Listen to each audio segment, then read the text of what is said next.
পটল দিয়ে যে কত রকমের রান্না হয় তা বলে শেষ করা যাবে না। সেরকমই একটি রান্না চাল পটল। অনেক পুরোনো দিনের রান্না হলো, খেতে কিন্তু অসাধারণ। তো দেখে নিয়ে যাক আজকের রেসিপি চাল পটল।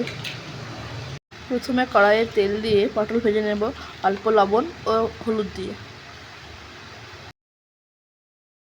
পটল ভাজা হয়ে গেছে, ওই তেলেতেই ডুমো করে কেটে রাখা আলু ভেজে নেব।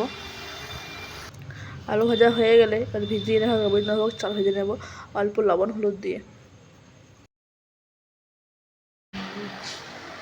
চাল ভাজা হয়ে গেলে কড়াইয়ে তেল দিয়ে গোটা জিরে, তেজপাতা, শুকনো লঙ্কা, গোটা গরম মশলা, অল্প চিনি ফোড়ন দিয়ে আদা লঙ্কা টমেটো কুচি দিয়ে দিলাম, অল্প পরিমাণে লবণ, হলুদ, জিরে গুঁড়ো, ধনে গুঁড়ো, কাশ্মীরি লঙ্কা গুঁড়ো দিয়ে মশলা ভালোভাবে কষিয়ে নেব।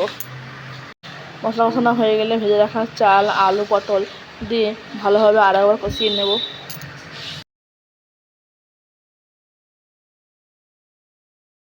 এবার জল দিয়ে ঢেকে রান্না করে নেব।